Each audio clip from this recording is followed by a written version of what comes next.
Nice to see you here with us today at Washington Heights as we continue a series we began several weeks ago. It's entitled Fearless. It's based in an Old Testament book called Joshua.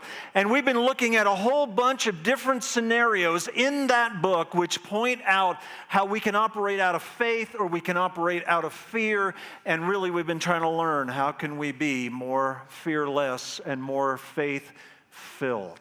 And today, we're going to take a look at just a couple of verses. It is this seemingly random event that happens in this book, and it is a small passage, but it has such a large message to communicate to us about life with God, faith in God, and journeying together with God.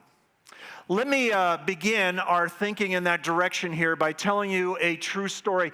And maybe you are familiar with the once upon a time coach of the Miami Dolphins. His name was Don Shula. And he coached during their glory days, and they were good all the time. And he was pretty renowned and viewed as one of the greatest coaching minds in the game.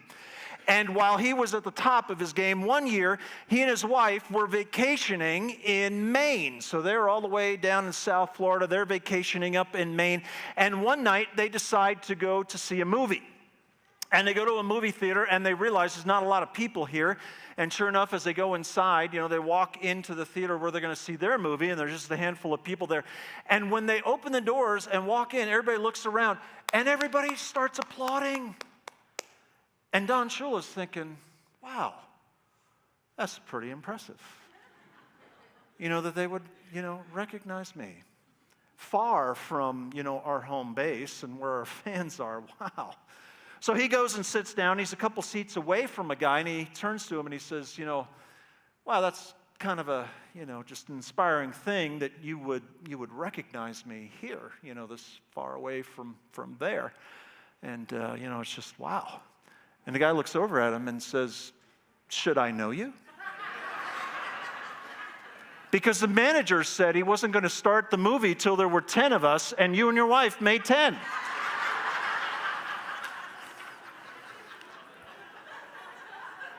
Here's the moral of that story, okay? And this is a little bit of what we're going to see today. It just isn't about me. And Don Shula realized, you know what? It wasn't about me.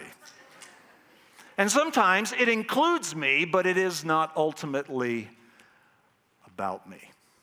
And so as we turn our attention in the direction of the story today, here's what I want to do. I want to just read through it. It's just 3 verses. And explain a little bit of who's involved in that scenario, and then talk about what it means for us. Because it seems like an experience we would never have, but what does it mean for people like us in a day like ours? So here we go. It's Joshua chapter 5.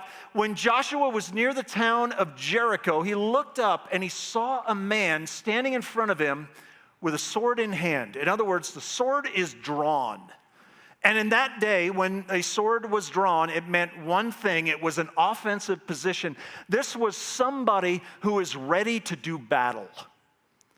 And so Joshua sees somebody, and they're in an offensive position, and he is large and in charge of the nation of Israel. They've got some battles ahead of them, and so look at what happens. Joshua went up to him and demanded, are you friend or foe? And demanded communicates this idea. Joshua's getting in his face now, saying, are you with us or are you with them? Friend or foe? And if you know a little bit about what's been going on in the story, we kind of understand where Joshua's coming from. God raised up this nation called Israel. They've been in slavery. God miraculously sets them free. He wants to lead them to a promised land that he has promised for a long, long time. And they turned away initially. They've been wandering around the desert for 40 years, but God stays with them. And here comes the time. And now is the opportunity. And they're going to take possession of the land. There are battles ahead. There are people occupying the land. So are you with us and our nation and where God is taking us, or are you with the occupants of that land? Just kind of identify yourself. You with us or you with them? The answer is a little bit in a different category. Here's what is said. Neither one, he replied. I am the commander of the Lord's army. At this, Joshua fell with his face to the ground in reverence. That is a moment of worship. It's a moment where he bends the knee, falls to his face, and acknowledges, okay, you're in charge, ultimately. And then it goes on and it says this, I am at your command, Joshua said. What do you want your servant to do? The commander of the Lord's army replied, take off your sandals, for the place where you are standing is holy. And Joshua did as he was told. And next, the narrative goes on there, and we think, wow, just kind of dropped into the middle of that story is this encounter. And my guess is that many of us are thinking, who is this? Who does Joshua meet on that day? And a lot of people have asked over time, who is this? And some people come to the conclusion, well, on that day, Joshua meets an angel. And there are times and ways in which angels do God's bidding and God's work and communicate God's message here in this world. Is this one of those times? And I would tell you this was not an angel. Why not? Because one of the things that we find out in the Bible is that angels never accept worship. Angels are created beings, created to serve God in a host of different ways. And in the times when there was an encounter where people were inclined to give worship to angels, the angels actually stopped it. And I'll give you one example of that. Revelation chapter 22, I, John, am the one who heard and saw all these things. When I heard and saw them, I fell down to worship at the feet of the angel who showed them to me. And the next verse says, the angel says, get up and don't worship me. The image that he saw was of Jesus, and he points him in Jesus' direction, but he says, don't worship me. But on this day, when Joshua has that encounter, he falls down in reverence, and nobody's telling him to get up. Let me give you another indication. Who is this? One generation earlier, when God wanted to raise up a leader to lead his people out of slavery and bring them to the promised land, you might be familiar with the name Moses. And God meets Moses in the middle of the desert, in the middle of nowhere, and there's a burning bush that God speaks out of and all of that. And here is some of the wording around that, and see if this sounds a little bit familiar. Do not come any closer, the Lord warned. Take off your sandals, for you are standing on holy ground. And on that day, we're told who it is. It is the eternal God. It is the one who has always been. And on this day, before the battles are going to begin and before Joshua is going to be the commander of Israel's armies, we are told that he meets the commander of the Lord's armies. So again, the question is, who is this? And theologians have a word for this encounter, and there are a number of them throughout the Old Testament. And they are called theophanies. Theos means God, and the rest of that word means an appearance or a manifestation. It is an appearance of God in human form. It's not the only one that we see, but it is one of them. And as time goes on in this story and some of the other indications that we get, we have every reason to believe Joshua meets Jesus, the Ancient of Days, and has an encounter with the one who comes to communicate a message. You know what? Ultimately, it's not about you, Joshua. It includes you, but it isn't about you. So what does this have to do with us? What does this mean for us and our understanding of who God is and what it means to walk together with God? Let me share a few things that I think it means for us. First is that God is about his agenda and not my agenda. How easy it would be for us to understand where Joshua's coming from. Hey, yeah, we're going to do battle, and there's going to be our side, and there's going to be their side, and so is God on this side, or is God on that side? You know, which side are you going to be on? You remember the answer? Neither one. That God's in a category all by himself. And what he's doing on that day is inviting Joshua to be on his side and to follow God's agenda. I heard this story, and it's about Abraham Lincoln back in the days of the Civil War in this country. And a reporter went to Abraham Lincoln one day and said, do you believe that God is with you? And Abraham Lincoln basically, is a bit of a paraphrase, he said, I'm not so much concerned whether God is with us or with them. I am more concerned about whether or not we are with him. That's a good answer. I think it's the exact same thing that played out on that day. But how easy it is in this world of ours to fall into this idea that God is with us because we're good, and God is against them because they're not good. And that God is on our side and God is not with them. And that can be true whether it's in terms of nations or political parties or even down to the level of sports teams. You ever heard anybody say, yeah, God's with my team? I know I've said that a number of times. I'm just joking around, okay, with the Cowboys. It's not really God's team. But how easily we can fall into that mindset. Us or them, when all along God has a much bigger picture in view. There's an author by the name of Anne Lamott, and I don't agree with everything that she says in the arena of faith, but I do agree with this thing that she said. You can safely assume you've created God in your own image when it turns out that God hates all the same people you do. Because chances are God's circle is a whole lot bigger than yours and mine. And so when we put God into our category and we think, you know what? God's with this side of the political aisle, and nothing bad happens on this side of the political aisle, but oh my goodness, that other side, nothing good happens over there. If you're with God, you're over here. And on the other side, if you're with God, you're over here. And I think we would do well to understand what was said that day. Are we on his side? Do we recognize that there's a commander? And it isn't ultimately about me or my group. That ultimately it's about God and what he wants to accomplish. And often that is a much bigger vision than I can see and a much bigger purpose, maybe even than I understand in that moment. And you go, well, what are you talking about? What's the bigger picture when they're trying to go in this land and they're going to have a bunch of battles? Do you know what God's ultimate purpose was in even raising up a nation and working in them and through them and bringing them to this promised land? What was God doing? Obviously, we can look and we can say, well, obviously he's for them, right? And he's not working with the others, so he must be for them and he must not be for the others. No, there's a bigger purpose. Let me show you this a little bit later in the Old Testament, in the book of Isaiah, and here is God's bigger picture.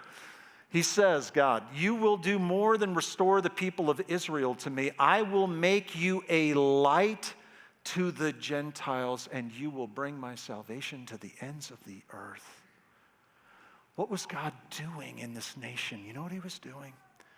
Was creating a people that would live in such a vital union relationship together with the living and the holy God, that would communicate to the rest of the world who God is, what he's like, and what it means to belong to him.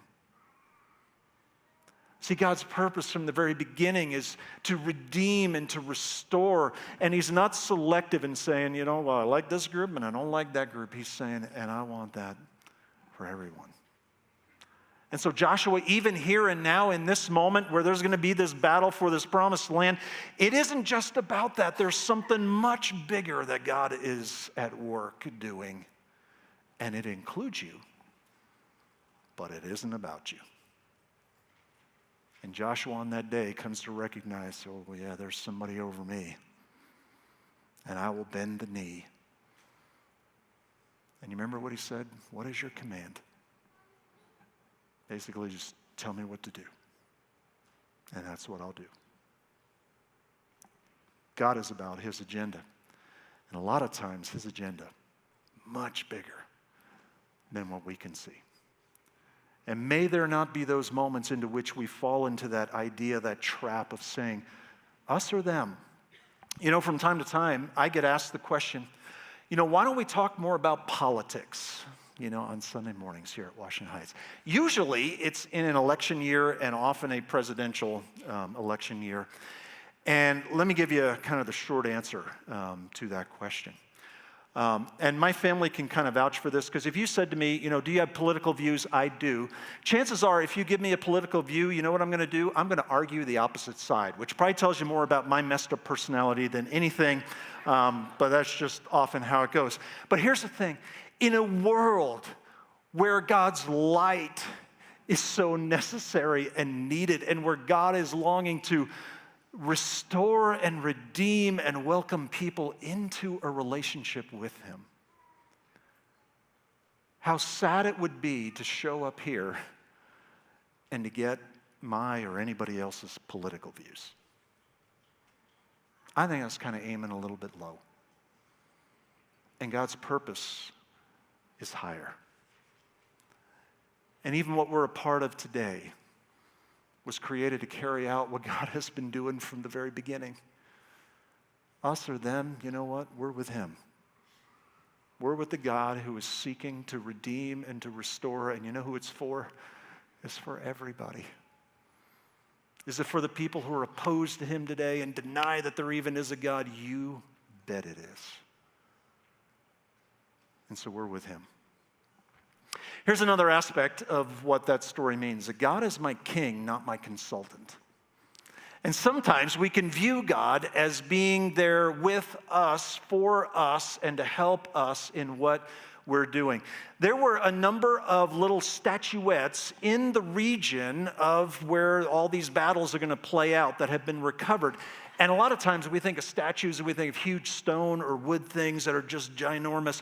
But these things were pocket size. And the indication is people would carry them with them.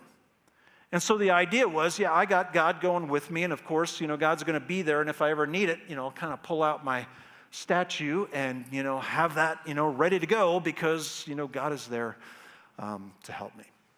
Now, we live in a different day, but, I came across something interesting. Never heard of this until recently. But this is called the Jesus is My Coach collection. And there's a whole bunch of these where Jesus is helping kids to learn soccer. Looks like he's, just about to break through there and score a goal. So that's awesome. Here's another one. Jesus helping me with my swing, and maybe, one day I can hit the curveball, because those are really, really hard. And then one more, again, there's so many. Jesus helping me learn karate. And he's already got the cool robe, to go along with karate, and so it just seems like a natural thing. Now, here's what I believe is a thought behind this, and what would be, potentially the upside of this, is to teach kids, these are aimed at kids, that Jesus is with me wherever I go. That's good. But I think what this can also lead us to come to conclude is that Jesus is there for me, for my stuff, to help me with what I want to do. Now, is that part of it? Sure. But you know what? Ultimately, he doesn't exist for me. I exist for him. And ultimately, it is about what he wants to accomplish and the purpose that he wants to carry out. But we can view God a little bit like a consultant. Jesus, what's your advice? Okay, you want to head in that direction? Well, it's just not feeling that today, so thank you for that input. But I'll kind of put that in my back pocket again, and maybe I'll bring it out another time when I need some consultation. That's not the encounter that day with Joshua and the commander of the Lord's army. In a moment, he realizes, oh man, there's somebody over me. And so I will bend the knee, and I will view you as the one that I need to follow. What is your command? Where do you want me to go? You say the word, what do you want me to do? And a lot of times, here's how we can come to that conclusion, because often the way it works in a journey to a relationship with God is we often come to God out of a need. Either we're broken, or we come to the end of ourselves, or we're just, lost, or We just recognize how many times we get it all mixed up and all of that, and we get ourselves into more trouble than anything else. And that's good because God is there to rescue us. And God meets us in our need. That's awesome. But here's what Joshua learned that day, and it's a good thing for us to learn one day, and we need to let God lead. We may come out of a need. That day, Joshua says, you lead. What's your command? What do you want me to do? And is God still there for our needs as we journey on? Yep, that's part of, what it means to journey with him. But ultimately, he's the king. He's the commander of the Lord's army. He is so much bigger than I am. And I get to follow him. One other aspect of this story, and this is really a statement from a book written by C.S. Lewis called The Lion, the Witch, and the Wardrobe, where Jesus is portrayed as this massive lion called Aslan. And Aslan works on behalf of these children, and it's just this incredible story of how life and faith and God interact and all of that. And there's one point where this statement, is made, that Aslan, he is not tame, but he is good. On that day when Joshua has that encounter, he meets somebody who is not tame, but thankfully, he is good. And my guess is for you that you have a different, or some kind of image in your mind of what Jesus is like. And, we all do that in various ways. I think that maybe sometimes we view Jesus like he's kind of like Mr. Rogers, where he gets his vest on and his shoes on and he's always a great neighbor and he's just so doggone friendly, and that's good. I think sometimes we might view Jesus kind of like hippie Jesus, who's just like peace and all of that and love and flowers and humanity and all of that. And you know what? That's good. Sometimes we may view Jesus a little bit like a senile grandparent who forgets some things and it's just, it's for my grandkids, it's all good. Well, I'd like to suggest to you that whatever image we have of Jesus is too small. And whenever we reduce an image of who God is down to one thing, it's too small. Here's part of the image of what is presented of Jesus from the book of Revelation, once again, Revelation 19. This is talking about a day still in the future. Then I saw heaven opened, and a white horse was standing there. Its rider was named Faithful and True, for he judges fairly and he wages a righteous war. Goes on to talk about how light is beaming from his eyes, and he's got a tattoo on his thigh. And it is just this incredible image of, who is that? And who's waging a righteous war? Do you know who it is? It's none other than Jesus. It's the commander of the Lord's army. And the image there is one that is awesome. And one that causes the world, when that day plays out, it's going to tremble. And there will be people who will be alive on that day, and they will see the one that they've been putting their hope and trust in. And even those who deny him, it says one day will bend the knee. But we've been invited to do that here and now. A couple images of Jesus, and I love this one. I saw this card many years ago of Jesus hugging the lamb. And if you know anything about sheep aren't the brightest bulb in the pack, if you know what I mean. They're a little bit dull. They do dumb things. They get themselves into trouble for no real reason. And, that's kind of an image, of somebody like me or somebody like you. And Jesus hugs us. And you know what? That image is true and it's good and it's right. But it's not big enough. That verse that we just read a moment ago, somebody put an image to that, and we don't know exactly what it's going to look like. But there's a sword drawn, leading the armies of heaven, who will one day come into this world where there is a lot of darkness and brokenness and evil. and he will fight a righteous war against all that is dark and all that separates us from God and all that causes us to harm ourselves and others. And this battle will not hang in the balance. The commander of the Lord's armies will win the battle against evil once and for all time. That day's coming. And I wonder if we've factored in that part of the picture of who Jesus is. Is he kind and friendly? Yep, he is that. He is holy and awesome. He is that too.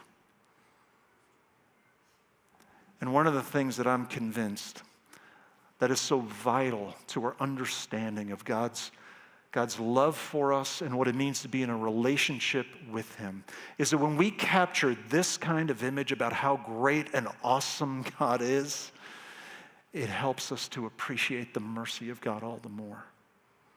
Because we might think, well, of course God would love me. I mean, after all, I'm lovable. And in comparison to the people around me, I'm doing my best and I'm doing pretty good. But man, when the standard is holiness, and he doesn't need to bow the knee to anybody, do you know what he did? He's the commander who became a servant. He's the Holy One who laid down his life for you and for me. Because he knew that apart from that, you and I, we have no hope. No hope to be with him. And so that's what he did. And that's who he is. But he became the servant to all. And sometimes we think, well, that's just, what he would do naturally. But when we understand how great and awesome and powerful he is, I believe it helps us to understand how far God's love has gone to welcome people like you and me. Until you see the might of God, you cannot comprehend the mercy of God. We might think, well, mercy is just the way it goes. No.